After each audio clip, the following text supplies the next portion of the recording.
Is this episode 7 or 8? Episode 7. Sick. All right, what should we do to start it off? 7 minutes in heaven. So How would you spend your 7 minutes in heaven? Your first 7 minutes. We're gonna turn no. We're gonna play the game 7 minutes in heaven. Well, we're gonna go into each other's closets and make out for 7 minutes, and then come back out the other side. Have you heard of that game? No. 7 minutes in heaven. You know, it's like spin the bottle. And then I see. But you know, you go into a closet or something. Yeah. And two people, you typically, it's a very American thing to do, and you have you have teenagers spinning the bottle like at a party, and then you can play 7 minutes of heaven. So we're going to play 7 minutes of heaven for the 7th episode of a podcast now. Hey guys, just a really quick break because I forgot to intro the show properly because I didn't say who we were. I am Lachlan, and I'm joined by the amazing Lucas Boreham, and we are going back to the show right now. Welcome, This is going to work really well. Yes. No, we're not going to play 7 minutes in heaven because we have a very packed episode today, Lucas. I've got a few surprises that I want us to talk about. So, a few things came out in the past week. One of them we could watch, the other one we couldn't. So, of course, the next Marvel Cinematic Multiverse TV show came out in What If, which is an animated TV show that asks the question, what if? Exactly. Yeah. ... Remember the ... Yeah. at the end. Is there a question mark after it as well? I don't know. I think it's just triple dot. It's like a... That's where they fill in with the episodes, really. It's pretty cool. Exactly. So that came out. And of course, as well, Ryan Reynolds' new game kind of movie, Free Guy, came out. And unfortunately, it was only released in theaters. We cannot access theaters currently because we are in lockdown, and there is no good version to watch of Free Guy. But it doesn't mean we can't celebrate, because there was another movie that Ryan Reynolds and Taika Waititi starred in together, and that movie was Green Lantern. 2011's Green Lantern. The Holy Grail, as some people refer to it. Yes, the best comic book movie ever made, I think it is referred to. It spawned a whole franchise, cinematic franchise, a cinematic universe even. It was huge. It was massive. $1 billion movie. $2 billion movie. Yeah. Everyone went out. Pretty sure it was 5. It was 5 billion. At least. And it killed no one's careers. In fact, it only elevated everyone involved in the movie. Yeah. So, especially the guy that animated the mask. The mask, especially. Oh, I think he's up there with Jeff Bezos now and stuff like that. Yeah, pretty good. Because that had never been done before, and there was a good reason for that. Yeah. But yes, so all of that is to come in this episode. But first, I want to talk about a bit of film industry news. So, firstly, I think we're all very excited for the sequel to Venom, which is coming out this year. I think we all Tom just Hardy. can't wait. And because the first one was so good. I loved it. I honestly really liked it. It is what it is, I think we can all say. But the sequel has been delayed. It was supposed to come out September 24th. It is now coming out October 15th. This is due to the COVID pandemic in the United States ramping up again because of the Delta variant, which we know a lot about in Australia. And on top of that as well, it was announced that Shang-Chi, the next proper Marvel Studios movie, is only getting a theatrical release. It won't come to Disney Plus, at least for the first 45 days. And the Disney CEO, his name's Bob Chapek or something. I thought it was Walt Disney. Oh, Never mind. That's on the download. Yes, Bob Chapek. He said that the movie is going to be an interesting experiment for theatrical release because, of course, in the past they've been releasing on Disney Plus at the same time as theatrical, right? But for an additional fee, right? And then on top of that news, those two tidbits, the Suicide Squad didn't perform well at the box office at all. It had a, what did it pull? So it was a 180 million budget, if I remember correctly. It was. Yeah. So which was still 20 million less than Jungle Cruise. Yes. Have that in mind. Exactly. And we all know it was a better movie. But unfortunately, in its opening weekend in the United States, it only made 25.6 million. So that is really low. But apparently, it performed really well on HBO Max in the United States. It was the second highest performing of their theatrical releases released on HBO Max at the same day. Thank God. Number one is surprisingly Mortal Kombat, which I think is just because all the gamers wanted to watch it and they never go to the movie theaters. When did that come out? Oh my God. Yeah, exactly. It is a very forgettable movie, actually. It came out 3 months ago. It was a while ago. Why is it still at first? What's going on? Holy shit. I know. Again, I think it was because all the gamers who never go to the movies wanted to see Mortal Kombat, so it skyrocketed as a result. But, so the Suicide Squad performed better than Wonder Woman 1984. It performed better than Zack Snyder's Justice League. And it performed better than movies like Godzilla vs. Kong. And I don't know what else Warner Brothers has released this year. But anyway, it performed quite well on HBO Max. But it didn't perform well in theaters. And in fact, this weekend, it saw a 71% drop from the first weekend. So theatrically, this movie is essentially dead already. Yeah. Which is unfortunate. Well, isn't the industry dead? Like, it's hard to, put stats on that when the industry itself is just, destroyed, So that's kind of what I'm getting to with these three pieces of news. That Venom 2 was delayed, Shang-Chi's theatrical release is an experiment, and the Suicide Squad underperforms at the box office. And I guess my question is, did these blockbusters, did they come back to theaters too soon? I think so. I think, yes. I think that, it sucks about the backlash of Black Widow and how, Scarlett's kind of suing Disney about all that. I feel like that's kind of ruined the idea of, movies releasing on, streaming platforms. It's kind of scared them away because they're like, we obviously know we're not going to make as much money as we would in the box office, but they actually realize that the box office itself, like a theatrical release, won't actually make them that much money anyway because everyone's scared of COVID. So I think they really need to understand that releasing on a streaming platform is great. A lot of people will watch it if you pay an extra $2 or $3 on Apple TV. I remember doing that with A Quiet Place Part 2. We just bought it for $20, I think. And it was great. It's high quality. You watch it in your own home on your TV and it's a new movie. So you get a couple mates together and it's great. Oh, exactly. I think everyone's been really starved for content. And, I think people are still wary to go to the theaters. I think a lot of theaters around the world aren't open, or if they are, there might be restrictions on them, or people just might not want, people might still be afraid of COVID and don't want to go to the theaters and put themselves at risk. So it's quite an interesting, the film industry still heavily believes in the theatrical release model.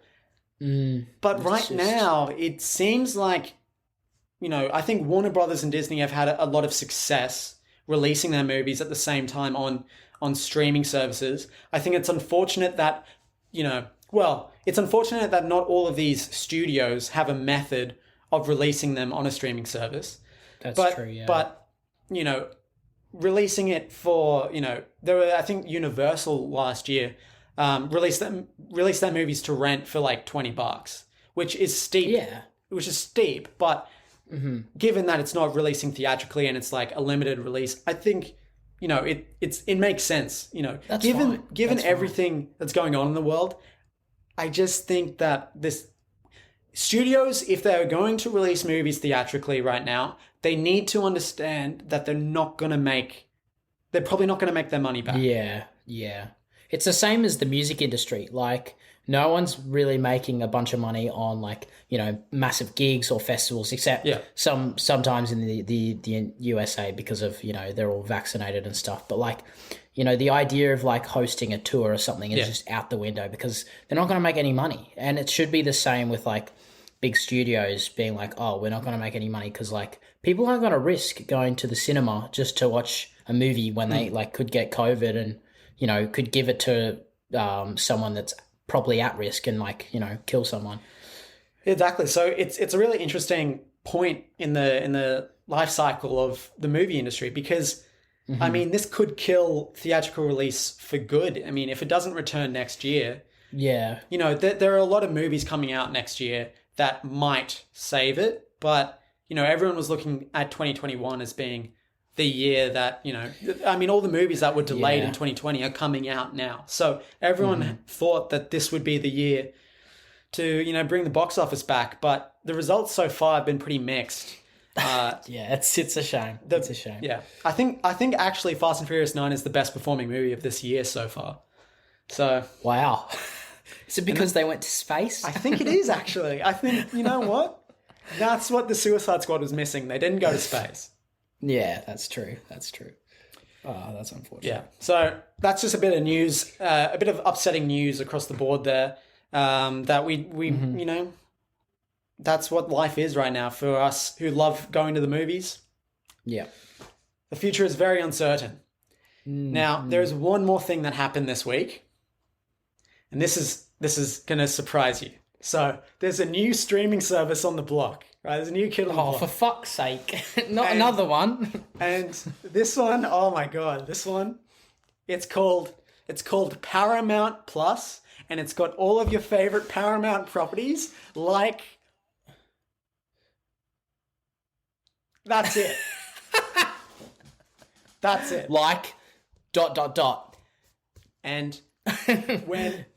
$29.99 a month. That's all they have there. Oh. And I was very excited when I found out there was another new streaming service that no one's ever going to watch, because it meant that I could give it a go, do the 7-day free trial, and see how rubbish it is, and then make fun of it. So that is exactly what I've done.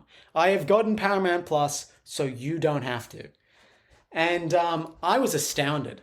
So firstly, wow, it's got all the Paramount movies, but it's also got movies from like Warner Brothers and just other like Sony and other studios, because I think there's just like content they don't actually have deals. that many Yeah. Paramount. So can you name a few? Because I honestly Paramount recall. movies? Yes. Okay, so Some good ones. I think Transformers. Oh, okay. I'm not sure though. $9.99 a month for the Transformers trilogy, and only the first two are really the ones you want to watch. Transformers is Paramount. Good. That's probably, but they didn't. But see, here's the thing with the streaming service: it's all about the original content, right? So Disney Plus, The Mandalorian, right? Yes, so that's true. So coming up with your new streaming service, you need to have a heavy hitter. And if your biggest IP is Transformers, which I think it probably is, maybe a Transformers TV show would have been the thing to sell the streaming service, but they don't have it. What do you think? What do you think is the flagship Paramount Plus Paramount Plus streaming show? What do you think is the equivalent of The Mandalorian? Given that you don't know any Paramount properties. Yeah, exactly. Like That's everyone else. Like everyone else. Can you give me a hint? Can you give me some hints? Okay. It is a Nickelodeon TV show. Oh, fuck. It's a sitcom. It's a reboot of a sitcom. Okay. Oh, iCarly? Yes. Oh. The Mandalorian of Paramount Plus is an iCarly reboot. And I watched it. Jeez. I watched okay. I watched the whole thing. How was it? Wait, you watched the whole... How long was it? It's like... They're 30-minute long episodes, and there's, I don't know, maybe 7 or 8 or something. Nice. Now, I'm a Nickelodeon kid. I was a fan of like Drake and Josh yeah. growing up. And Wizards then- of Waverly Place. That's Disney. Fucking Okay. Fuck. Well, I swear. Well, I was a kid back then, so Yeah, but I it's didn't not- really. I couldn't really tell the difference. Yeah, true. I was just like, Yes, I forgive you. you know, I forgive yeah. your child self. But Thank you yes, very much. and iCarly was one of the TV shows as a kid, one of these child sitcom Nickelodeon shows that I actually quite enjoyed watching as a kid. Now, this show now, it's very strange because it's grown up, except the comedy is the exact same. So everyone is like now drinking and dating and trying to get laid, but all the jokes are meant for children. And it's like, firstly, I don't think children care about like an iCarly reboot because they never were around when they watched the original iCarly. So they'd be coming into this fresh. So maybe, I don't know, maybe it still works for them. But for people who grew up with the original iCarly, who I think is the target demographic of this show, they're not going to want find it to be. Yeah, I mean, of course. They're not going to find any of it funny. So I don't know why it was made. Yeah, that's so rough because like that's what I would be hoping. That's what I would be hoping. Sorry about that. Turn my notifications It's off. fine. That's what I would be hoping with and like a reboot, and especially an iCarly reboot. Like it was huge when it came out, and like I feel like, obviously the writers were put back on it. Is it the same writers? Because No, one of them, the creator of iCarly and the creator of Victorious, and maybe Drake and Josh as well. His name is Dan Schneider, and he's he's you know, he's we don't necessarily know exactly what he's done, but it's like it's looking like he abused children, including Jeanette McCurdy. So that is why she doesn't return in the iCarly reboot. If you're curious, rough. That is rough. Fucking why are there so many people like yes, I feel like each week we bump into someone who's a terrible human being. Yeah, exactly. The world's just full of terrible human beings. Yes. Jesus Christ. And they're all in studios. It must be Hollywood. It honestly is Hollywood. Of course. Hollywood's fucked. We're talking about Brendan Fraser, you know, and then we're talking about Joss Whedon. Yeah, exactly. Yes. Anyway, so this new streaming service, the original content is just a bunch of random shit other than iCarly. iCarly was the only property they had. They have a new Mark Wahlberg movie, but you can also rent that, and apparently it's shocking. It's called Infinite or something. It's apparently terrible. And other than that, they own Showtime, which has some decent shows. They own Comedy Central, which has a lot of decent shows. That's a lot of decent shows, yeah. Namely, the streaming service has Nathan For You, which is arguably the only reason to get this streaming service. So if you don't know, Nathan For You is a show starring Nathan Fielder, who's a comedian who graduated from a business school. So he uses his business knowledge to improve businesses. And so as you can tell, he comes up with some pretty wacky ideas because he's a comedian and this is Comedy Central. And people agree to do it, legitimately believing it will benefit their business. And he's tricked people into doing some pretty ridiculous things. And it's very funny. So that is almost the only reason to get Paramount Plus. Also, it's got great shows like Chappelle's Show, and it's got who's probably have Avatar: The Last Airbender, obviously, if it's Nickelodeon. Yes, it's got all of Nickelodeon as well. I'm sold, literally. They need to reboot that for fuck's sake. There's actually a live action Netflix show coming for that. Oh, I heard about that. Oh, that's going to be terrible. That's going to be so bad. Well, we don't know. Maybe it could be good. Keep your hopes up. I really hope that it like blows my expectations, but I don't want it to be another Death Note because that was I didn't even watch it and I just heard that it was just fucking shocking. Yeah. So all in all, this Paramount Plus is ridiculous. It's not going to make any money. It's going to fail.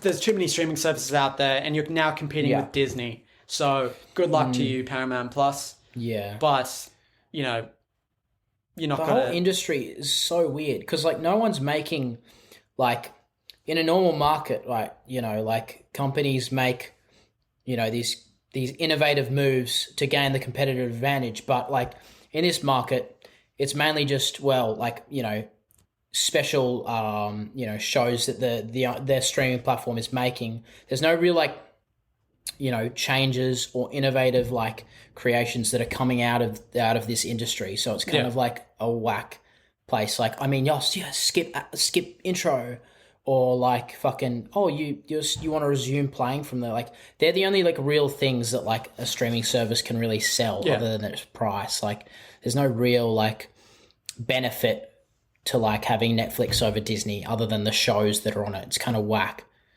Exactly. And there's so many streaming services now.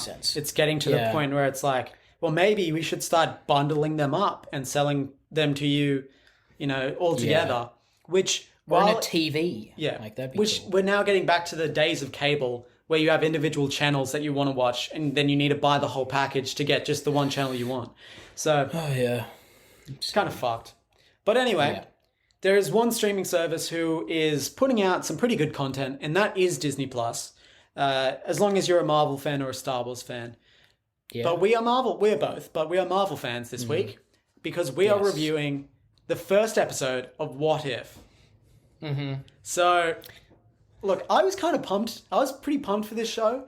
I was fucking pumped as well. I remember way back seeing a little teaser for this show, seeing Captain Carter and seeing Steve Rogers in the Iron Man suit, and then seeing the zombie episode, and I saw that and I was like, this was it felt like a year ago. Honestly, it was just this little gif, and I was like, well, some guy has made this and been like, oh, this is so cool, made it in Blender, put it together. I didn't actually realize it was going to turn into a proper show, right? And that so does the full movie but in half an hour, and it was fucking sick. That was so cool. Yeah. Oh, it was great. So the premise of the show, if you're not familiar, is that when they take the MCU as it's happened, and then they just change one little detail, and then that spirals out into a whole new story. And it's very much, off the back of Loki, which gave us the multiverse. Yes. So effectively, all of these characters are, what are they called? What are they called? The people that all were these different. Characters are variants. Variants, yes. I'm just trying to remember the jacket, on the back of the jacket that Loki had. I was like, what did that fucking say? Yeah. Oh no, it was a variant. Yeah. Yes. Yeah, exactly. So all of these characters and all of these stories are variants now, right? Which is allowed to happen. And the very first episode is what if Peggy Carter... Essentially, the decision that's made is what if Peggy Carter stays down with the experiment instead of going up and leaving or whatever. Yes. And she was up in this room above in Captain America. So this movie is based off. Sorry, this episode is based off Captain America: The First Avenger. And so essentially, what then transpires is instead of Steve becoming Captain America, you have Peggy becoming Captain Carter in this world, or a version of Captain Britain, essentially. Yes. And Captain T Lover. And now you're probably going to have a more positive view. I think this might be our first time we'll disagree. Wow. Okay. And here we go. I hated it. I hated it with a passion. I hated this. This is probably my least favorite thing. Well, Marvel has ever done. On why you hated it. So I think that doing a what if that is essentially what if this character was this character is very boring and repetitive and lame, and it's simple. It's so easy to do because this first episode of the show plays out almost identically to Captain America: The First Avenger. It's just got a different protagonist. And yeah, you're right. It expects you to know that movie because this show condenses that movie into 30 minutes, which is really tough to do. So it ends up feeling like a montage because it's just cutting between... It's trying to get through the entire movie. So it's rushing through the whole story, and it's just expecting you to know the general beats of the original movie because they don't change any of that. It is largely the Yeah. exact same. Like, the changes that are made are so insignificant and inconsequential. Like, by the end of the episode, Red Skull is dead. Yeah. Peggy is trapped until the prior, 2012's Avengers, and that is identical to Steve being, trapped. Yeah, until it literally is. So They literally just swap. They swap places. That's all this kind of episode offers, and that's a very fair point. I feel like we've already seen like Carter, like the character herself, like in the first Avengers movie or the first Avenger, Captain America movie, and like we see enough of her, like to like her and get to know her that like we don't really discover anything new through her becoming like a super soldier. Like the literally everything she says. I mean, yes, it is Peggy, so you're like, okay, that's her. yeah, like, she's she a would fantastic say that. character.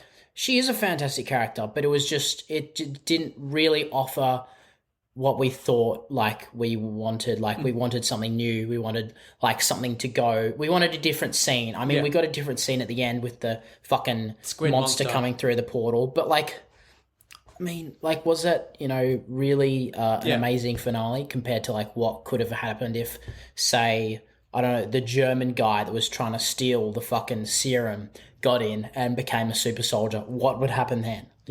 That would kind of be dope. And we like got introduced to all these new characters instead of just seeing all the ones from the first Captain America. Exactly. So yeah. So understand I've that officially point. just quickly changed your mind with Yeah. with my little tiny rant. But yeah, I mean, that's true. that's like so I'll quickly talk about the positives because I don't want to be too negative. Yeah, true. The animation style is fantastic. It feels like you're watching a live action. Yeah, 100%. It's fantastic. The fight scenes, just like the way it just looks so beautiful, and it flows so well in the action sequences that it really works. It looks like cartoonish and fluid at the same time. It looks like kind of like because trying to compare it to- it's cell shaded, kind of like Yes. how Borderlands is, for example. yes, yeah. But like the fighting is very like fluid and like you get to sit like it's nothing's really like cut like those old comics are. They go wham pow. Yeah. It's like you see the brunt of all these hits and like when Peggy is like destroying the Nazis or whatever or Hydra, like it's fucking fully fledged. It feels like an actual scene from like a Marvel movie, like the choreography and stuff like that. It feels pretty good. Looks pretty good. Sorry, And it feels pretty good. I'll say as well, Jeffrey Wright, who plays the Watcher, does a great job. I think it's such a cool performance. He's trying to be kind of the, I don't know if you've heard anything about the Twilight Zone, but that TV show had not a too much. kind of like a narrator or like a host each episode when they went into the wacky story. And that's kind of the point of the Watcher here is to like narrate the whole thing and kind of be your entry point. And I love how he's like, I must watch, but I can never interfere. I can never change. What has happened? That's when I thought it was the timekeeper from Loki. Like I actually thought, oh, sick. Like it makes sense because like there's one version of him in every like time line. So it makes sense that he's like seeing this timeline and he's seeing all the timelines. So he's like, oh, this one's different, and I'm gonna like spectate it kind of thing. But yeah. Well, do you remember in Guardians of the Galaxy Volume 2 how there was that post-credit scene with Stan Lee and those giant alien people? No, I don't recall. Okay. Well, there were so many after credit scenes, but yeah. Yeah, in that movie there was like 7.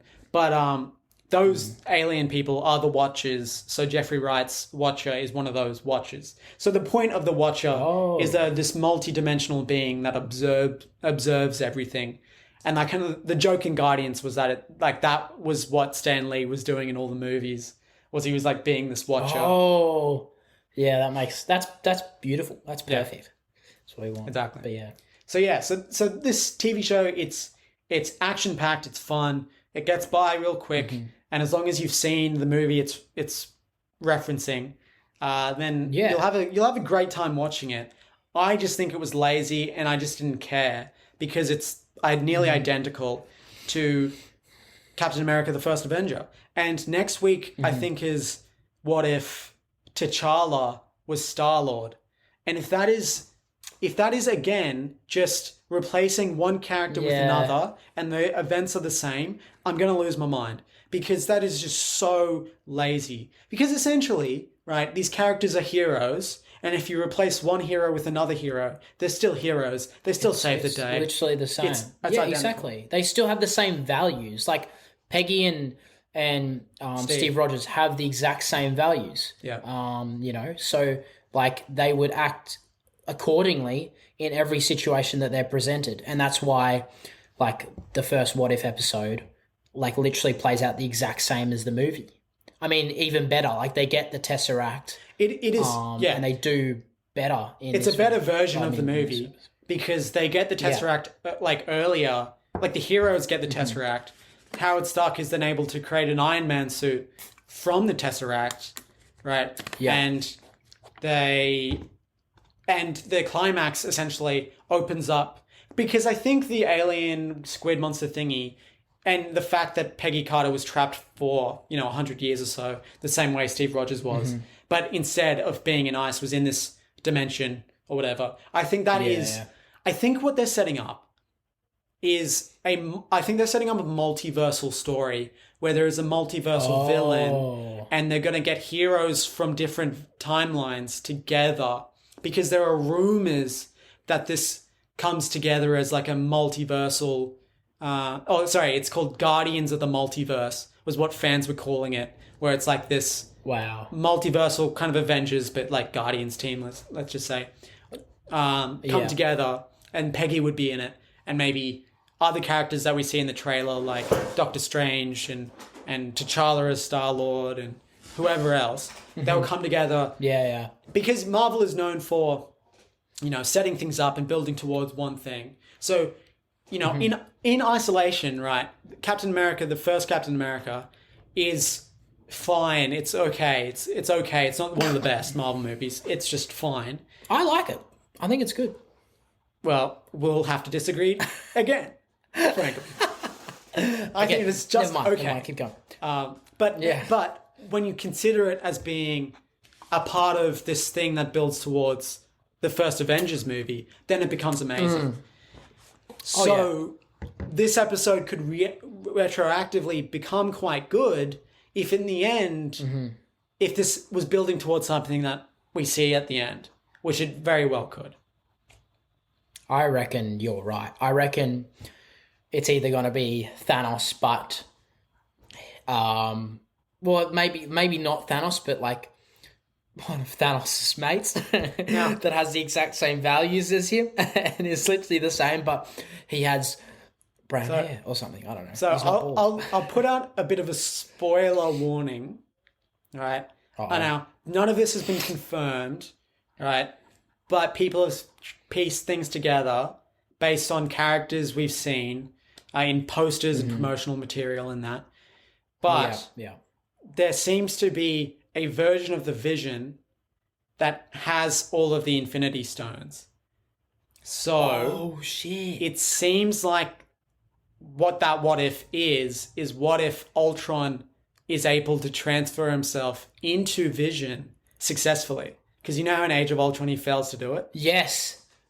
So people are thinking that's going to be the what if, and then that could be like the big bad of the TV show. That'd be sick. That'd actually be sick. That would be sick. So that's to say, right, that despite this episode, despite the fact I don't like this first episode, the premise of What If is so good. And if they go into this direction where they say, what if events happen differently, as opposed to what if this character was this character, then the show's going to be really fucking cool. Right? Yeah. So that excites me. All of the tidbits we've got in the promotional, pictures and YouTube video trailers and that seems to indicate that there's some pretty cool episodes coming up. I just think this one was lazy. So that'd be my review of this first episode. I think that they were playing the safe card by just releasing the two first, where it's literally just heroes that have obviously changed places. Just again to play the safe card with this is totally new. We don't want to we want to ease people into it. Step up, ease people into this radical. I didn't think of it that way. That's a good point. Seeing that, seeing their favorite characters, but in a different light. Yeah. So I think that they're putting out these two episodes to be okay, this is the premise. You're gonna see what you already love, but just in a different kind of, from a different character's perspective, really. But it's not too far away from what you love, and then we're gonna fucking drop you into it because you know the premise, and that's when they're gonna really play with it, I reckon. But that's my opinion. So that is What If. Everyone's gonna watch it, so you may as well just watch it. But you might be like me and be a bit frustrated after the first episode. But hopefully, future episodes are going to be quite good. So the next topic of conversation is I don't know how to segue into this. Well, we come from up here and then we go just bit. So despite the fact that I hate the first episode of What If, you know what I hate more?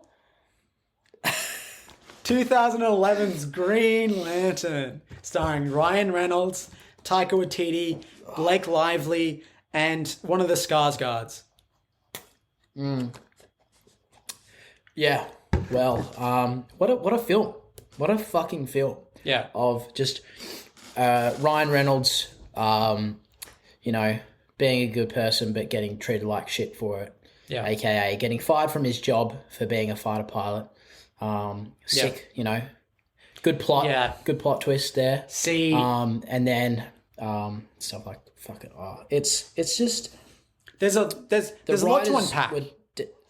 Yes, exactly.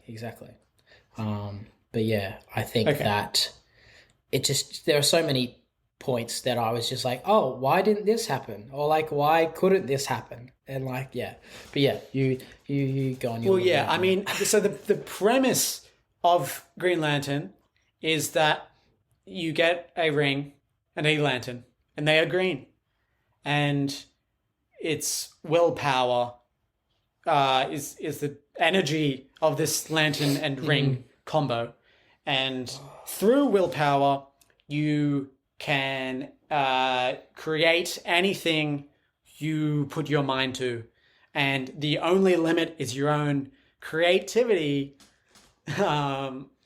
So it's an interesting superpower because essentially it's only as good as the people writing the movie. Because that's true. Because the creativity of the character is just the creativity of the writers. And the most creative use of his power is a race car on a Hot Wheels track. No, it's a fist. Big fist. It's a fucking big fist. Big right hook. That's what they're like. They're like, how does he defeat the fucking boss? The sun and a big right hook. The sun. Yeah, the bigger something is, genius. The quicker it burns or some shit. Is that science? Can we just get a fact check on that? Is that science? Oh, I mean, it could be true. Well, I wasn't really thinking about that. I was thinking more wow, that was the climax of this movie.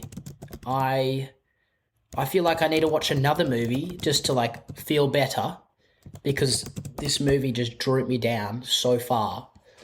Science is inconclusive. The only thing I liked about the movie was the lore of the Green Lantern himself when he went to the fucking Lantern world, and there was 2,300 Green Lanterners, and then they only sent 12 to defeat this bad guy who destroyed 2 planets. They're this is the worst villain that the Green Lantern Corps have ever fought. It's killed our best soldier, and we're only going to send 12 people. Out of 2,300. Yeah. What were the other guys doing? Exactly. So this movie kind of had a lot of explaining to do, but it just didn't bother to. It's fuck you, you're going to watch it. I agree. Yeah. I think the premise of Green Lantern It's a pretty out there superhero. It's hard to get right, but it's a really cool idea for a character. And you could imagine that if it was done right, it would be like people would love it. Like it would be one of their, favorite superhero movies if they got it right, just because of how cool the superpower is. And, like everyone has, loves their imagination running wild and the little child in them. And they could probably, you could do quite a good, like sort of, emotional story from that. Like you're in a kid That's coming true. loose. So yeah, there's a lot of potential in this character. The lore is very strong. There's a lot of source material. The character's been around for a while. And funny. Since 1940, I think. Oh, wow. It's funny. 2 years I after always Superman. think of Green Lantern as being a black guy because when I grew up watching the animated Justice League TV show, I believe when I was watching it at the time, Jon Stewart was the Green Lantern, who is black. And I always thought that Green Lantern was black. And then when this movie came out, I was like, what? They cast a white guy? Even though I was only 12, I was pretty woke at the time. And it was like, this ain't right. But then I realized, oh no, there was another Green Lantern that came first. And his name was Hal Jordan. And this movie's interpretation, Ryan Reynolds, fantastic actor. He's probably one of the best improvisers in Hollywood. That's 100%. And whenever he's let loose, it turns into magic, right? But I feel like he was probably quite restricted in this movie, and they probably told him to stick to the script quite a bit. So then you don't get a lot of that Ryan Reynolds magic. Some of it's there, but it's just not, it's not entirely there. It's not full Ryan Reynolds love affair like most of his newer movies. True. But his characterization in this movie seems to be do Robert Downey Jr. Iron Man. I definitely felt that a lot. Like, especially with he just seemed cocky the entire movie. And he was just like, sick, I have this superpower. Fucking let's go. Yeah. Kind of thing. Exactly. And it's very cocky, it's very arrogant, it's the I'm the best. Yeah. Kind of, he's that character. And that's not to say that Green Lantern isn't that character in the comics, but it's just this performance. I think, Warner Brothers was saying, Iron Man works so well, do Iron Man. And yeah. And, you should be separating yourself from Iron Man, not trying to get as close to it as possible. Because what ends up happening is we can then compare this movie to Iron Man and realize very quickly this movie is way worse. And even all of the military interaction feels very like the first Iron Man, where you have Rhodey and you have the military presence. Yeah. Right. Well, throughout all the Iron Man movies, you have this military presence alongside Tony Stark. It kind of feels like they're trying to get that relationship here too. It just feels very similar to the first Iron Man. And it's just, not as good. It's really another example of the first Suicide Squad. Like Warner Bros. Being like, shit, we want to, like, Marvel's going well. We literally want to just do that, but with our fucking superheroes. It literally feels like, they've seen Iron Man, it's gone off, and they're like, we want to do that, but with our, like, our superheroes. And they've just been like, to Ryan Reynolds, well, Robert Downey Jr., how he's like, kind of like self-centered, bit of a dick. Be like that, because that works so well. But the reason that works so well was because, you kind of resented him because, he got captured, and then, he went from dickhead billionaire to, oh, fuck, I'm dying. He got humbled in that movie, whereas Green Lantern never gets humbled. He just gets the powers, and then is able to do anything. We don't relate to this character. We don't feel for him because he literally gets everything served to him on a silver platter. Like, even when he gets fired from the he being a fucking fighter pilot, he's like, no, I quit.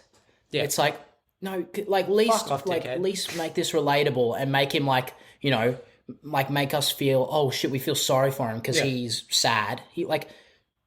he wasn't sad. He was like, no, I fucking quit. Fuck you guys. Like, I do what I want, you know? And we were just like, oh, okay. Yeah. Oh. Now, the other thing about this movie is I think it's weird in that it came out in 2011, which is after The Dark Knight, after the first Iron Man, after probably actually the same year as Captain America, I think, and Thor. It came out a year before Avengers. It came out a year before The Dark Knight Rises. It came out 2 years before Man of Steel. And for some reason, this movie feels like it came out during like the Fox X-Men years. Like it feels like Oh my god, yeah, that is so true. it feels like it came out like mid 2000s when it came out in 2011 after a lot of successful comic book movie adaptations. Because it feels very X-Men-y in that it doesn't want to do the source material. It wants to do something using the source material that's more like what you know. So say X-Men, right? They don't wear their colorful costumes. They're all put in leather for some reason because it's like, we can't have these dumb silly superhero costumes. Leather is what's cool, right? And they try to turn it into just like this like generic blockbuster action kind of a bit of a spy movie type thing. Trying to like bring it down to earth a little bit more, and it's like, oh yeah, they have superpowers, and so yeah, they're from comic books, but yeah, I know what you mean. and I think this movie is most inspired by Transformers, and I don't know why. All of the spaceships are very complicated structures. They've got like a lot of jagged edges, and they're all There's multiple spaceships in the spaceship, like in the first scene where he's like, oh, all right, I'll get in my other one. Exactly. And to me, the aesthetic of all of that and the CGI, the CGI feels very shiny, and it just has a look to it that looks like the Transformers movies. And then all of like the fight scenes have this CGI camera that's like trying to keep up with the action and flying through the screen, kind of like the Transformers movies. And then you have all of the army, which again was like Iron Man, but it's also very much like the Transformers movies where you have the military come in and they're like, fire, yeah, like, you know, very, very just not patronizing, but just like simple in that, like, oh, shoot the fucking thing. So blow him up. Fucking kill it. So yeah, I think this movie, it's just weird. It came out in 2011 after all of these successful superhero movies, and it is taking bits and pieces. It's taking the worst parts of them, or not even that. It's taking the best parts of them, but not doing it well. And then for some reason, it's modeled Transformers. It's modeled it after Transformers. Yeah, it's wild. In 2011. Like, this movie feels like it should have come out 15 years ago and it only came out 10. It's just whack. I mean, yeah, the animated suit definitely didn't help it either. Like, it added less character to the character because most of him was fucking fake. Yeah. Notoriously, this costume was made entirely out of CGI as opposed to doing a physical costume, which for Green Lantern you can. It's not like... Even Iron Man, the first Iron Man, they did it practically. It's not a moving costume. Yeah, exactly. Yeah. So, yeah, this costume very much could have been practical. You could have even had lights on it and been practical. And it, you know, could have been enhanced by CGI. But no, they do the entire thing CGI, including the fucking mask. So it looks like he has a giant fucking green eyebrow on him that's like just eating his face away because like they've edited they've done it in a way that like it does that trick with your brain when you see CG faces and you're like, that is definitely like, that is a CG person. Yeah. My brain's like, you know, fucking having a skits. It feels like that. It feels like my brain's trying to see this man's eyebrows, but they're just coming around and they're green. It looks like, it honestly looks like green diarrhea on his face. Like it's feral and I just don't want to look at it. My biggest issue with the face mask and the like when it goes into his neck, the suit, how it goes into his neck, is it's so flush to his skin because it's supposed to be, in the context of the movie, it's supposed to be like another skin. But it just looks so bad. Like how it just, Yeah. it makes me want to like just rip it off of his fucking neck. Like, Yeah, yeah. scrape it off. It's just so flush to his skin. It Yeah. looks so weird.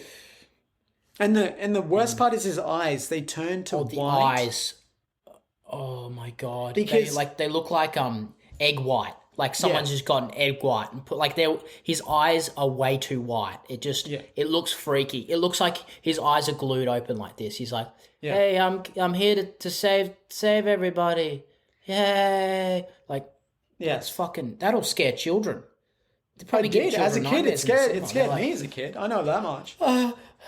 Yeah, exactly. But yeah, because in the comics, Green Lantern has a lot of characters do in the comics have just the white eyes, and sometimes when adapting to live action, they've decided to keep the white eyes. So Deadpool, but also like Black Panther, he has the white eyes.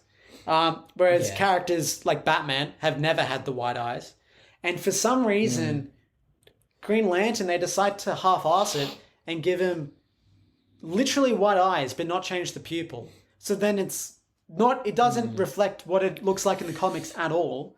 So then it's just freaky. There's no reason to do it. He looks like he's from a fucking creepypasta. He's like the fucking superhero that's actually not a superhero. He's just a pedophile in a big suit. But yeah, it's weird because like the CG in this film isn't actually bad. Like all the alien creatures are like really well done. Like all the other Green Lanterners are like actually like they're good. Like this is not terrible CG. It's just fucking Ryan Reynolds. Like they were just like, oh, the main I character. fucking hate this guy.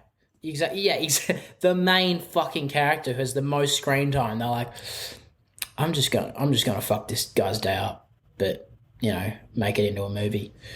But yeah, what can you do instead of not watch this film? I guess. I mean, you could do a lot of stuff apart from watching this movie. It was funny rewatching it to be like, is this really that bad? Is it really that bad? But it is. And I was actually going to do a segue when you talked about pedophiles, because the Skarsgård, whatever Skarsgård it is, who plays like the human version of Parallax, and his head, his forehead. Yeah, his head like massive. fucking comes out. He looks like he's from Prometheus. Have you seen Prometheus? Yeah. Oh yeah. Yeah, when he's fucking like when he I don't know what happens to him. Like he gets an alien in him or some shit. But he literally looks like that. He's like his forehead just comes out like it's elongated forehead. Man, I don't know. But yeah, I don't because I like that. thought his don't character design before he changed into that weird grotesque monster, he looked like a pedophile. And then when he, because of the dirty moustache and the kind of receding hairline and that, he kind of just looked like a pedophile to me. And then he was a teacher, wasn't he? He was a fucking it's not a fucking freak. It's always the teachers. A recipe for disaster. Yeah.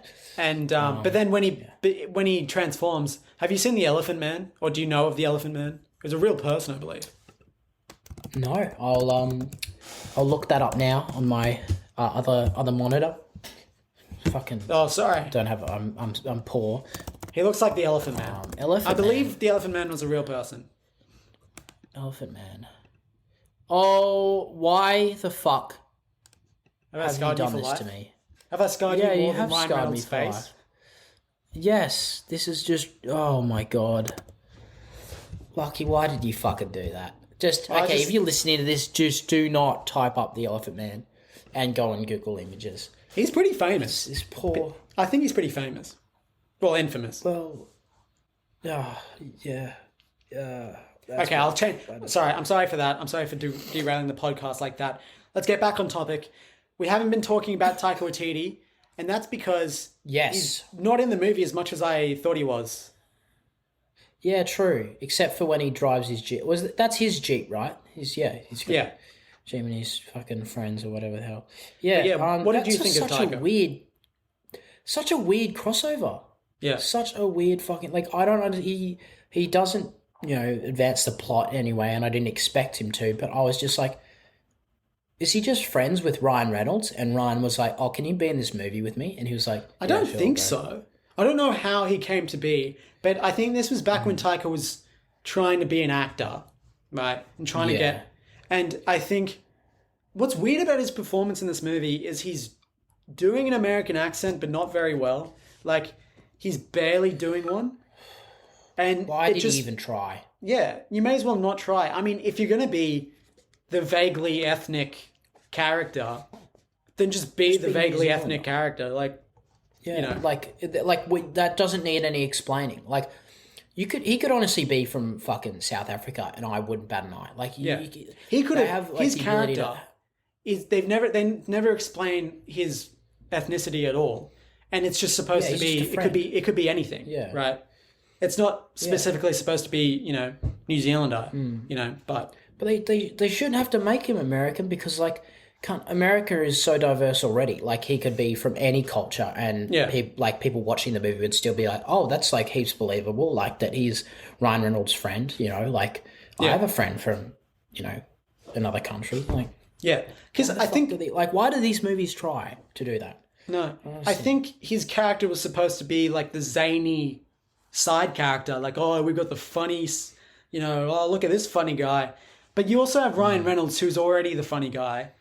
And Yeah. well, Taika Waititi's barely in the movie, so then it's not really like he's the comic relief or anything. He's barely in it.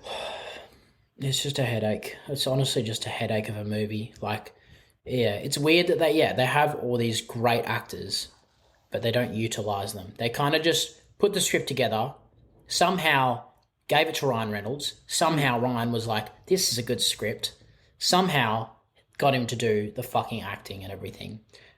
Without like taking advantage of his like actual talent of being like a witty improv like character. He takes the piss out of everything, and that's what he does best. Is he takes the piss, and I feel like a Green Lantern character that takes the piss and isn't afraid of anything has a lot of willpower because like he fucking takes the piss out of everything. Would have been fucking amazing. Yeah, take it quite literally to be. That's why it's weird because so the kryptonite of a Green Lantern is fear, right? It's apparently the opposite of will. And it would be really interesting if you have what if you have a character who is literally fearless and you make fun of the fact that he's fearless and he'll do anything. That's literally like One Punch Man in that sense, and that's why he's so popular because like he takes the piss and everyone loves that. Like he literally is fearless. He's the strongest being in the world. But people still watch him because he's like his character is like, he takes the piss. I think we should wrap it up soon and move on to some funny, interesting trivia. But I will say that yes, that's true. Just a few quick points. They try to give Green Lantern his own kind of Superman theme, and it's forgettable. It doesn't land. There was a theme in there. Yeah, exactly. And it's very much like supposed to be original like Superman theme. It's like this like triumphant thing, but you barely hear it throughout. It's barely throughout the movie, and it's not that interesting. Also, I love how they say the color green is the color of will. Yeah, isn't the color green the color of envy? And envy, it's just the law, and it's the law. It's just okay. That's what they chose. Fair enough then. They chose that. Yeah. Oh well. And I think the worst part of this movie is that the premise of Green Lantern is you have these space police, essentially, these space police. And instead of telling a cool intergalactic story with these space police, you set the whole thing on Earth, which was the least interesting part of this entire movie. That's so true. The most interesting was all the space stuff. And I think Captain Marvel actually had the same issue, where you have this space character, and for some reason you've decided to tell this Earth story that's just really generic and bland and boring. Fucking a ranch in America. Like I'm also sick of them doing like American fucking superheroes. It's so easy for us because we can have the budget low and like film really nice locations. Have it in another country. Have it like in Africa or some shit, please. Like that'd be so cool. Yeah. To have. Well, I mean, they did Wakanda, but they fucking made the city up, didn't they? Exactly. Yeah. Oh well. What can you do? But yeah, I think that's largely it. I mean, there's a lot of fun to be had watching this movie if you take the piss the entire time. and Yeah, if you go into it with a shitty like expectations and you just take the piss out of everything. But there's still even better films for that though, I feel like, that you actually would like enjoy. there are. So It's not even a good bad movie. Yeah, exactly. Like It's just bland. Well, I mean that comes into the same category as Jungle Cruise then, because like Yeah. Jungle Cruise is like just mediocre where it's actually like fucking boring. It's not even terrible that you're like, oh, that's fucking retarded. That's so stupid. Like, why did that even happen? Like, and that's hilarious. Like, it's, cathartic laughter. Whereas it's just like, oh, okay, a really, really mediocre, thing happened. Like, it doesn't make me laugh. It doesn't make me sad or angry. Well, no, it actually makes me angry because I'm like, they're not innovating on anything. Yeah, exactly. It's like Indiana Jones ripoff, but Indiana Jones was good because it did it for the first time. Yeah. So, yeah. And again, this movie was ripping off quite a lot of other movies. Just worse. Yeah, and $200 million as well, down the drain. Literally down the drain. Fuck. Well, so that was the budget so for much Jungle movie. Cruise, but I'm curious, what was the budget for Green Lantern? I reckon around 75 million. Oh, sorry, what was that? 75 million? Yeah. Try 200 million. Why do they keep making movies for 200 million? Is this the number? Is this the magic number? Oh, it's the magic number. It's literally like, okay, look. Oh, no. We have so much money. We have literally, like, we are overpaying everybody in this movie. How are we gonna make? How are we gonna waste it? They're literally laundering money. They have to be.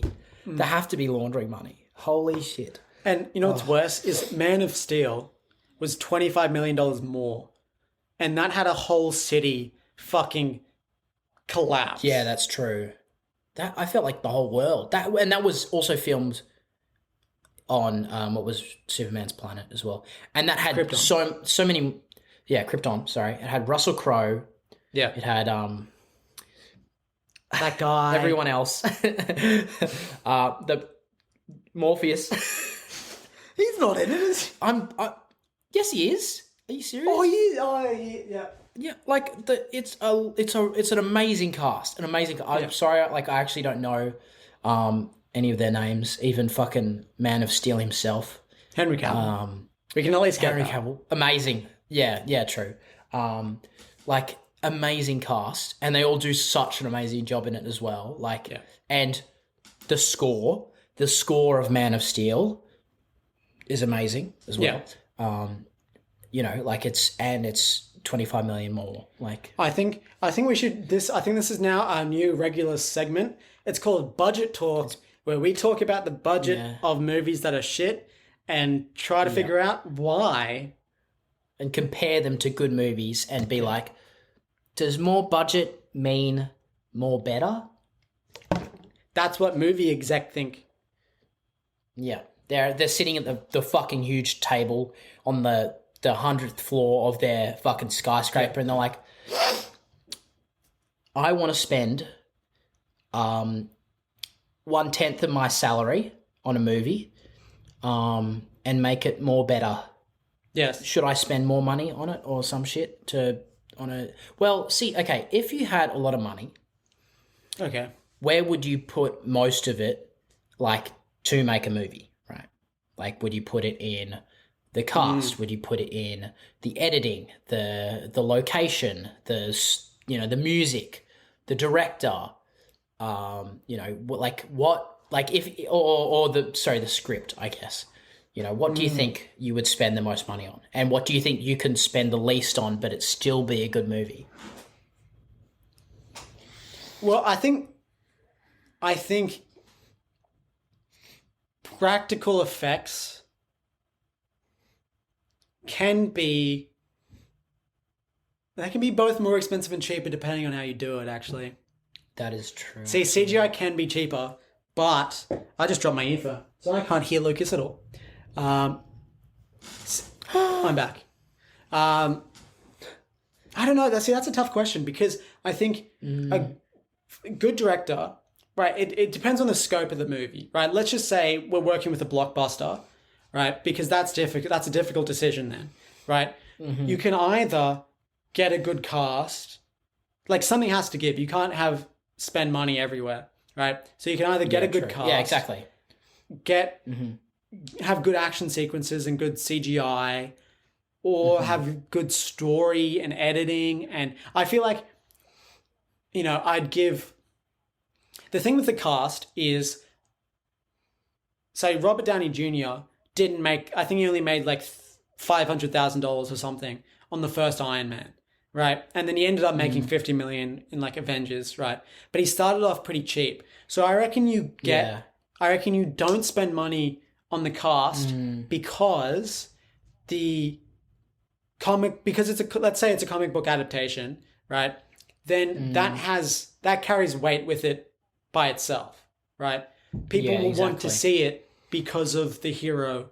It's like you could, I mean, theoretically, you could put anyone as, if they had the right look to them, you could put anyone as Superman, because Superman is one of the, most popular superheroes of all time. So then it doesn't matter. Yeah.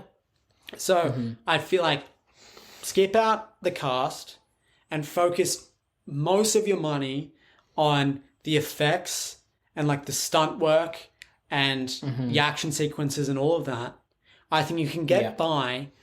A good director can work with an average script. So I think Thor Ragnarok probably only had a pretty average script, right? Yeah, that's because true. it wasn't written by Taika. The new one, the fourth Thor movie is, but the third one wasn't written by Taika. But Taika was able to elevate the script. So I think you can skip out on the script. But you do need a good director, because otherwise you just turn up with a bland movie, like any of the average Marvel movies that are just passable, right? Yeah. And then we learnt last week with Suicide Squad as well that you need good editing, because 2016 Suicide Squad was fucking atrocious, mainly because of the editing. So gave me seizures. So that's kind of what I would say. Yeah. Is you need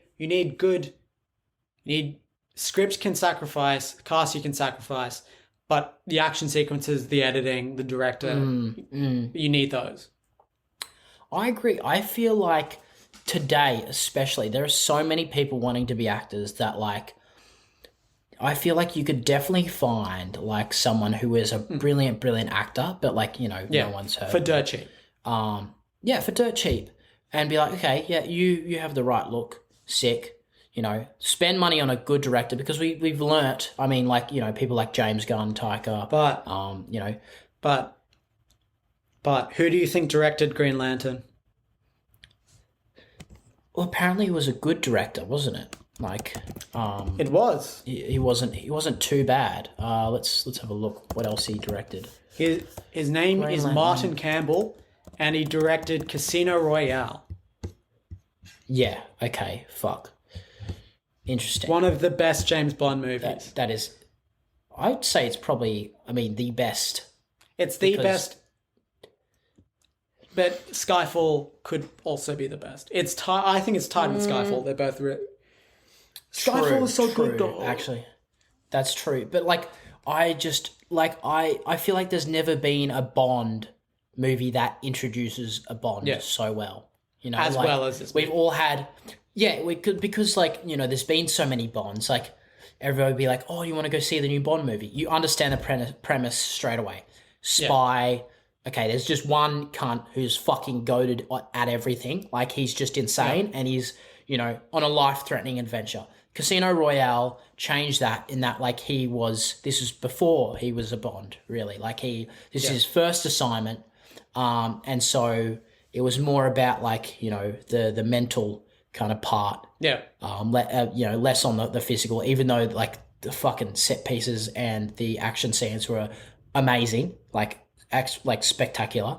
It focused more on, like, him becoming the ruthless killer that 007s are, which I feel like has never been done, and he did that in a seeming like in a seemingly amazing way with No, exactly. all the Bond things. But like he just it did well. It So did well in so my heart. even if you get a competent director, sometimes the magic's just not there. Like we can't forget that. That's true. In movie making, there is a bit of magic, and you can't get that with any budget. There's no amount of money Yeah. you can allocate to magic. That's true. That's true. Well, I mean, that magic is sometimes in like, a director's passion to make something. And I feel like Warner Brothers definitely did that with James Gunn. They were like, we give you free reign. We want you to be passionate about the project itself. So you actually put in the effort that's needed to make the magic happen. Which I think is like so smart, because you don't want to give a really good director something and be like, okay, make magic happen, because then that's just more difficult for them. Whereas then if you give them like, free reign to find something that they're passionate about themselves, they will like, put their magic on it, because it's a lot easier for them to resonate with, the material, because they've chosen it themselves. Exactly. So I think that was a good round of budget talk this week. Catch us next week for budget talk. Well, we have some new segments, because we do the news now. We have the news segment, very much like news? Top Gear. And then we have Oh, budget. you understood I ripped it off. Oh no. I hope the audience doesn't.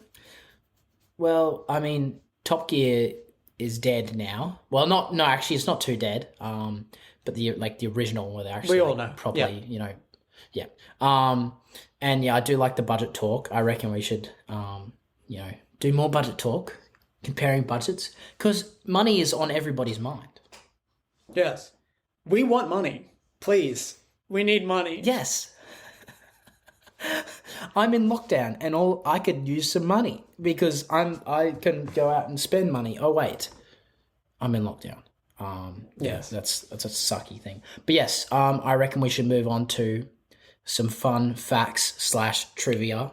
So Greenland The Greenland trivia. We're doing Greenland trivia this week. Green trivia. We can't do a play on words. It just doesn't work with Green Lantern. Like Greenland trivia. Greenland trivia. I've made it work. Okay, you made it work. Congratulations. All right, let's start as I just switch screens, because I'm so fucking cool. All right, now here's the first one. Wait, here's the first. Oh no, we've already talked about. There's a lot here about Hal Jordan. So okay, in the Hal Jordan Green Lantern, things, movies. No, there wasn't any movie. Was there a movie on Hal Jordan? No, this is Hal Jordan. This guy. Yeah. Ryan Reynolds. Yeah. Sorry, my bad. Wait, no, yeah, my bad. There was one thing that he was unable to use his abilities against. He was unable to use it against? Yes. So the abilities that the ring gave him, there was one thing, like that was his kryptonite, but I mean, it wasn't a mineral, obviously, because that's, still No. So fear and the color yellow is yes, the kryptonite equivalent. But there was also this other thing. There was fear, the color yellow, for some fucking reason. Because yellow is fear. One other thing. Because that makes Yes. sense. Because I piss fear every morning. Exactly. Yeah. When I wake up and I see the sun, I'm fearful. I'm like, whoa, I wanna, get some vitamin. That's just because Is you've it C or D? been been staring at the sun the entire time, like, because you're going blind, mate. Wait, but doesn't he put the bad guy into the sun? So wouldn't he die? He does. Sun is yellow. Well, I mean, that's just Plot a major hole. plot point right there. Plot hole. That's a plot what hole. the fuck? Dummies. Oh, the sun's yellow. No, it's red. Oh, well, but yeah. It's orange. Who gives a shit? Maybe.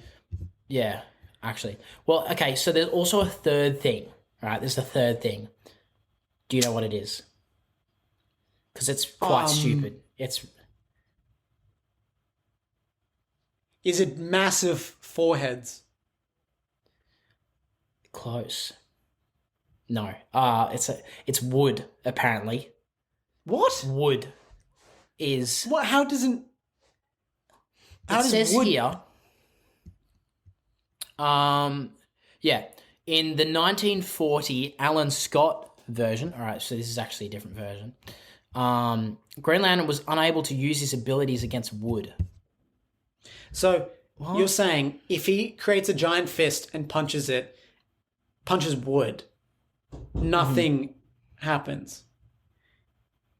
I guess so. I guess wood is literally indestructible.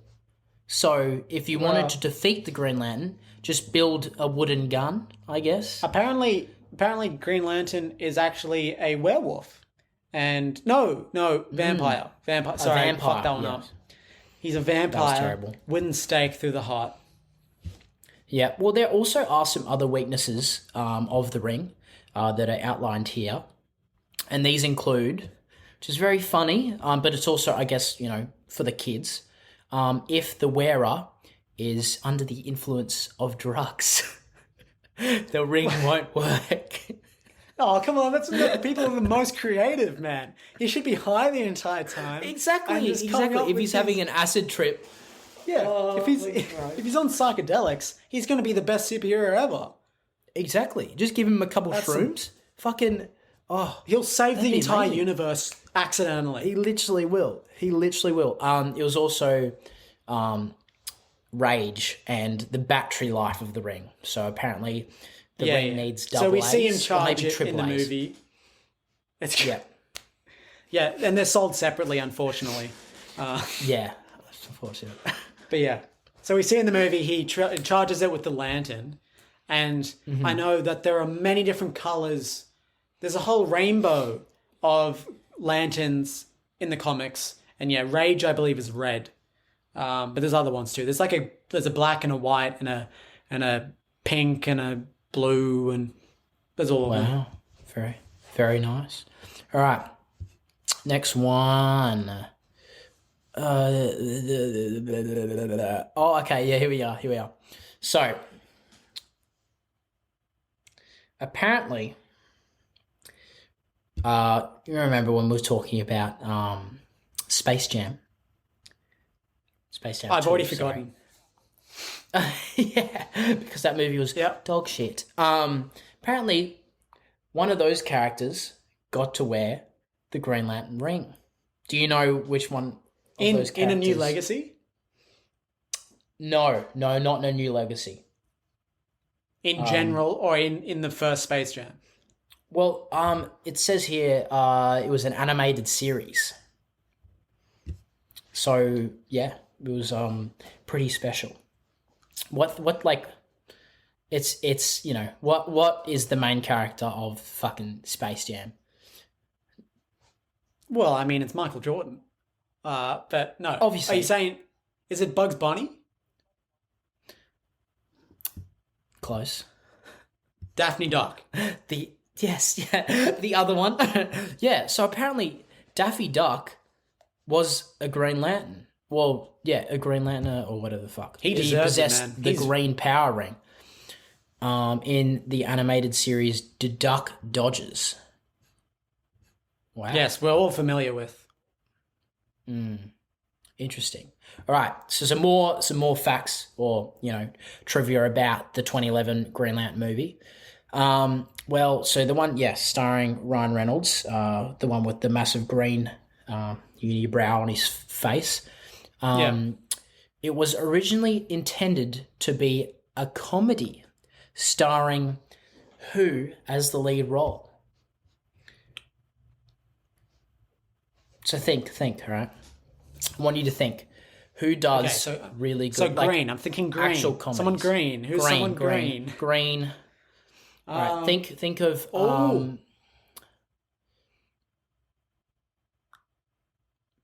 a comedy. Okay, think so of green. Yeah, think of green and then think of last names that are also a colour. Now you've thrown me off. Oh, what? Like, because his last name now is I'm a thinking... colour. No, I know, but now I'm thinking of the colour green, and I'm thinking of Seth Green, Oh, no. Robot Chicken. Yeah, lovely, lovely. But no, that actually wouldn't. More would it have worked? He would have just been fucking I doubt it. creepy the entire time. Yeah. No. Yeah, Well, I think like he's only good I'm in saying, Austin Powers. Yeah, because he plays a creepy, fucked up kid. I mean, well, yeah, the son of Doctor Evil. But yeah, no, it's Jack Black was apparently supposed to star No. That's in ridiculous. the Green Lantern. I'm serious. no. I'm serious. I get my facts from Look. the hashtag fact site. This is fucking real shit. All right. Well, I'll take your word for it. But I guess the only way up, well, there was only one way to go with a Green Lantern movie, and the only way is up. So yeah, I actually, but then again, Ryan Reynolds is so good. I don't know. I don't know. Jack Black. That would be like taking the character even less seriously than they took it. Like, I just don't think that would have worked. Exactly. Yeah, except if they took it my way and have been like, him actually take the piss out of the ring itself. Yeah. And that would have that would have been so far ahead of its time, I reckon. Like, that would have gone really well. Yeah, would have. But yeah, all right, next. Moving on to not the star role, but to the director now. What famous director got offered to direct this movie but turned it down? Obviously, because it's kind of out of his... he's never directed a superhero movie. Sorry? It's out of his wheelhouse. Yes, exactly. This director is more known for making movies in his own kind of universe. A universe with... Quentin Tarantino? Yes, he was offered to do the Green Lantern. Imagine that. Imagine a gory as fuck Green Lantern. That would have been... That's actually a good whack as idea, hell. but of course he would never Yeah. do it. And also, if Warner Brothers didn't let him do whatever he wanted, then that would have been just a clusterfuck. But Oh yeah, it that's would have been crazy. Just a huge disaster. But yeah, it is absolutely like it's crazy. He's talked about always wanting to do a Star Trek movie, and that would be like one of the only kind of blockbuster IP franchise type movies that he'd do. And Yeah. I think if he's allowed to go full on Quentin Tarantino, then he could take any franchise and make it work. Oh, dude, he could. Yeah, he's a very talented man. All But I mean, right, the issue then, if you have Quentin Tarantino directing a Green Lantern movie, is instead of giant fists, it would be giant feet. Like, the entire shot would just be a giant green foot, and it's just... and they'd be dirty as well. They'd have like stains on them and shit. And even though Hal Jordan's a man, it would be women's feet, and it would be very strange. very, very strange. Very strange. Yeah. No, I'm glad you brought that up. But yeah, so DC Comics says here, almost sold publishing rights for Green Lantern. To who? Do you know about this? Well, was it to Marvel? Did they just say, fuck it? Yeah. Yeah, they were literally like, this movie's terrible. We want to sell it. And Marvel was like, We ain't buying. I don't think so. Yeah. You keep that shit. Yeah, so that's interesting that they literally knew it failed and they're like, we want to get rid of it. We want to literally like cut ties. So they sold... they were trying to sell the movie. I guess so, yeah. It was whack. Or they're trying to sell the character. No, publishing rights. So yeah. Yeah. But is that publishing rights to the comics? I think it is it's publishing rights like just of the Green Lantern, so you can just make your own Green Lantern. Like, it's selling the name, I think. If they come out with a movie called The Green Lantern, that's publishing rights because the Green Lantern trademarked. You just accidentally stumbled onto something. You know how, we had we had Suicide Squad, and then we have the Suicide Squad. Oh, yeah. And then we have Batman, and now we have the Batman. The reboot of Green Lantern is officially called The Green Lantern. You've heard it here first. We were breaking this news to you today. That was also one of my facts as well. So I kind of saw that. And I was like, But yeah, that is... So is that coming out? It said 2020 for me. And I was like, that's last year. No. So a new Green Lantern movie has been in the works for about 6 years.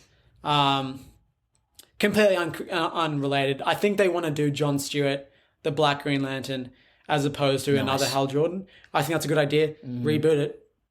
Jon Stewart's a great character, so I think that works. He is. But he's a wonderful character. Right now, there is an HBO Max TV show that has been confirmed, and that is in development. And I think the Green Lantern movie was announced like years and years ago. I think it's not going to come out ever. Well, there may be one in the distance, but at least I think it's in production hell, and I think it's been killed. Shit. Oh well. Well, that's unfortunate, but that also brings us to the end of this very, very short trivia. The end of Greenland trivia. Yeah, most of the facts you actually like name, like the different colored lanterns and stuff like that. Yeah. Which is interesting and cool. I do have one little final fun fact, and it's a positive. It's a positive. I think we should end this episode of the podcast on a positive note this week. Yes, and that is we always try. We always try. We try our best, even though we talk about some pretty shit movies, usually at the end of a podcast. Yes. But Green Lantern is where Ryan Reynolds met his wife, Blake Lively. So, wow. So good things can come out of shit. Yes, that's true. Well, that is kind of symbolic, to be like, oh, yes. Look, I will always, when I see my wife, I will always remember the terrible movie Green Lantern. That would suck. And on that note, thanks for watching the podcast this week. I've turned the positive note into a terrible note. I fucking ruined. You fucked up, Lucas. You had one job. Anyway. Fuck! I fucked it up. Shit. If you want to see Lucas improve, catch us next week. Now, you don't again, see me improve. Again, new movie watching's going to be a bit difficult. I'll quickly just check what I had. I had planned out all of the podcast episodes for this year, and then, we slightly fucked up because of COVID ramping back up. But I'll see what I was going to do and see if there was anything we can do around it. Okay. Oh, next week, there wasn't even a good movie coming out anyway. It's Don't Breathe 2, I believe, is coming out, if I'm not mistaken. We can talk about the first Don't Breathe. I'd rather talk about me, the don't watch this movie. No, yeah, we can. Well, you can actually. We haven't actually talked about a horror movie before. No. And since, me not liking horror movies because I'm in fact a coward and a pussy, I've actually started to enjoy them because I watched Hereditary, which is probably the scariest movie out there. And it is brilliant. It's so good. A very, very good movie, and I understand now why people watch these movies because it's a thrill. There's a thrill factor, and it's kind of cool. And then I watched Sinister, and I watched I haven't watched the Insidiouses. I watched the new Conjuring, which was actually quite good. Yes, so I would actually be up for watching and breaking down a scary movie because it is a good topic.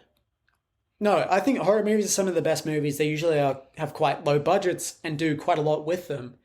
So I think Budget Talk next week's going to be quite interesting. So tune in for that. Anyway, so yeah, we'll talk about Don't Breathe, and we'll come back with our regular segments that we've now come up with. And so catch us then. Until then, follow us on Twitter, Facebook, Instagram, and TikTok at APodNow.